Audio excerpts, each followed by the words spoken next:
नमस्कार। अगर कोई अपना बिजनेस चला रहा है तो डिजिटल पेमेंट सच में एक गेम चेंजर हो सकते हैं। तो चलिए आज इसी को समझते हैं कि ये होता कैसे है। हाँ, ये सिर्फ कहने की बात नहीं है। ये आज के टाइम में बिजनेस चलाने का समझिए मूल मंत्र है। देखिए, डिजिटल पेमेंट कोई रॉकेट साइंस नहीं है। ये तो बस एक जबरदस्त तरीका है अपने बिजनेस को सेफ और सफल बनाने का। तो सवाल ये उठता है कि डिजिटल होने के फायदे हैं क्या? मतलब आज के हर सेलर के लिए ये इतना जरूरी क्यों हो गया है? चलिए देखते हैं। अच्छा, सबसे पहला फायदा तो ये है कि कैश संभालने का झंझट ही खत्म। मतलब न छुट्टे की टेंशन, न जाली नोट का कोई डर। दूसरा, पैसा सीधा बैंक अकाउंट में, वो भी फौरन। तीसरा, हर पेमेंट का हिसाब किताब अपने आप रिकॉर्ड हो जाता है। बही खाते का काम कितना आसान हो गया सोचिए। और हाँ, इससे फ्रॉड का खतरा भी कम होता है। और सीधी सी बात है, जब कस्टमर के लिए पेमेंट करना आसान होगा तो बिजनेस तो बढ़ेगा ही। ठीक है, तो फायदे तो समझ आ गए। अब बात करते हैं ऑप्शंस की। हमारे पास है यूपीआई, वॉलेट्स और नेट बैंकिंग। इनको ना अपने बिजनेस के लिए एक टूल किट जैसा समझिए। हर टूल का अपना एक खास काम होता है।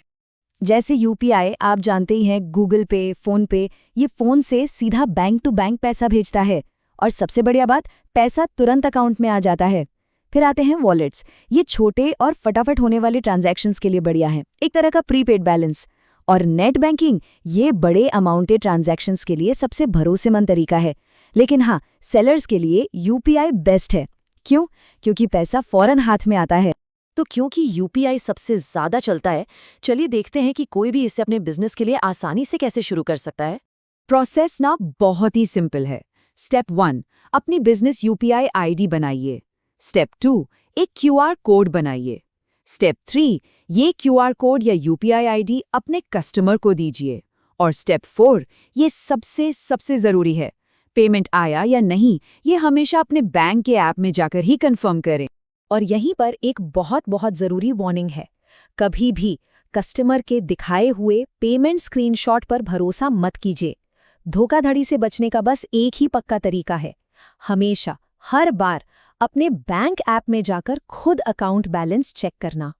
चलिए अब बात करते हैं सेफ्टी की। ये कुछ गोल्डन रूल्स हैं जो हर सेलर को पता होने ही चाहिए।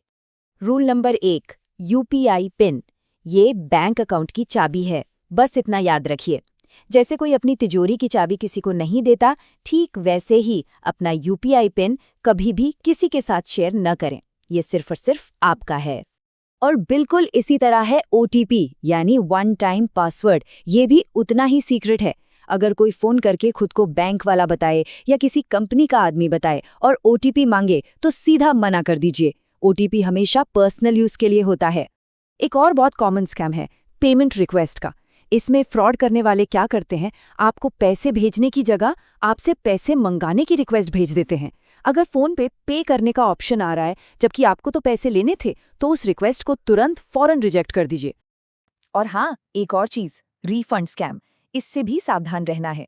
एक बात बस गांठ बांध लीजिए, पैसे लेने के लिए मतलब टू रिसीव मनी कभी भी अपना पिन नहीं डालना पड़ता। पिन सिर्फ और सिर्फ पैसे भेजने के लिए होता है। अच्छा, अब देखते हैं कि ये सारी बातें ओएनडीसी नेटवर्क पर काम करने वाले सेलर्स के लिए कैसे लागू होती हैं। अगर कोई ओएनडीसी पर अपना सामान बेच रहा है तो कुछ खास बातों का ध्यान रखना और भी जरूरी हो जाता है। ओएनडीसी पर हमेशा अपने सेलर ऐप में ही पेमेंट का स्टेटस चेक करें। बहुत से प्लेटफॉर्म्स पर ऑर्डर्स के साथ पेमेंट ट्रैक करने की सुविधा भी होती है, उसका इस्तेमाल करें। और सबसे जरूरी बात, सेफ रहने के लिए प्लेटफॉर्म के बाहर मतलब व्हाट्सएप या फोन पर कोई भी पेमेंट डील करने से बचें।